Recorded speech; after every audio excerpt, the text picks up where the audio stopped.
God. Ask God. My name is Alex Matos. I'm calling you from Tampa, Florida.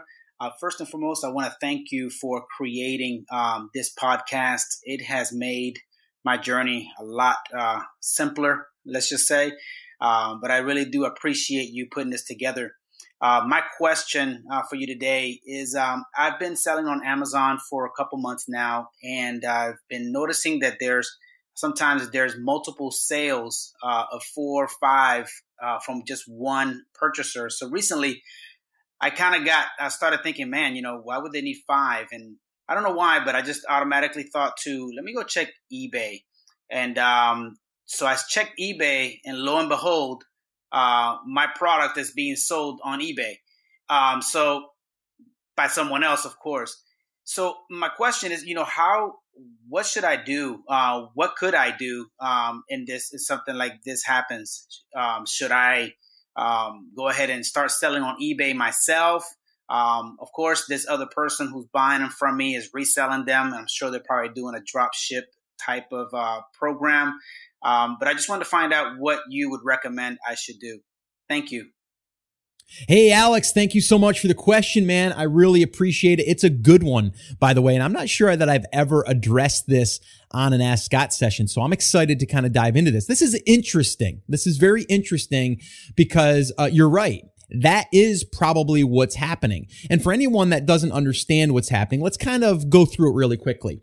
Let's say, for example, that on eBay, there's something that's selling for, let's say, $30. Okay. And let's say I can buy that same thing on Amazon for $15, right? So now I can take that, buy it on eBay or Amazon, and then resell it on eBay, or vice versa. I've seen that happening the other way around, where people are buying things on eBay because eBay, generally things are less expensive. And then they'll buy that and then they'll resell it on, on Amazon. Okay. I've seen it work. I've seen it happen both ways. All right. So here's the deal. If that's happening, okay, number one, they're buying your product at full price. I'm assuming, right? So if that's the case, you're just basically wholesaling it to them and letting them sell it over on eBay. Okay. So you're still making sales. You're letting them do the listing over on eBay and all that stuff. Right. So I've had people that say that that's happening and they're more than happy to sell it because they're still making the profit that they'd be making normally. Right. Now, the other part of that is you may want to launch your product over there on eBay as well, because you'll get some sales. Naturally, if they're selling it on eBay, there's a good chance that you are, and especially because you are going to probably be able to sell it for a little less. Now, there's a couple different things here. Maybe you don't want to sell on eBay for whatever reason, because it's another channel that you have to maintain, but it could be a great idea. But let's say that you don't want to maintain that channel, then don't list over on eBay, because then you're going to undercut them and then they're not going to be able to sell as many, right?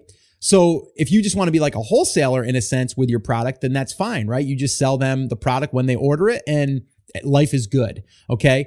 The problem with that is now you don't have 2 channels. And we've talked about this in the past. We're going to talk about it again moving forward as we kind of grow and kind of mature through this process, but we don't want all our eggs in one basket. So you may want to list your product over there for the exact same price that they are, and maybe not undercut them. So this way here, you're not directly competing, but then you can pick up a few extra sales too, because then you're going to build out a little bit more of a sales channel over there. If you have other products that potentially you could sell to those people, you can then follow up with those people on eBay with other offers as well. So it's just another option. I wouldn't worry too much about it as long as you are selling it at your regular price, and then they're just reselling it at a little bit of a higher price over there and making a little bit of money.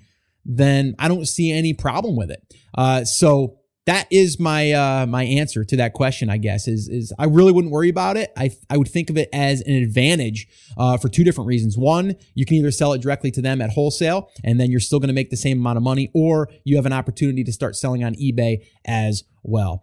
Well, hey there. Thank you so much for listening to that episode of Ask Scott. Now, that was just a highlight from one of our full episodes where I generally answer 3 to 4 questions on a podcast. if you want to go back and listen to all of the past archives of not just the Ask Scott session, but all of the full episodes where I do interviews with top Amazon sellers, people starting from scratch and building a business, if you want to listen to any of those episodes, head over to theamazingseller.com and you can find all of that over there. You can also find details there on how you can ask your own question and get it aired on an upcoming Ask Scott session and possibly see it here on YouTube or just on the podcast. All right, so definitely head over to theamazingseller.com. There's tons of resources over there for you to be able to build your e-commerce and Amazon business, so definitely go check that out. Now, I just wanted to remind you one thing before I let you go. There's a lot of information out there, and some of it is really, really good. What I want you to remember is you have to not just consume the information, you have to actually apply that information. So take this information that you learned here today and apply it to your business, and this way here you can get results. As my shirt says, I wear it almost daily. Take action. We'll see you guys.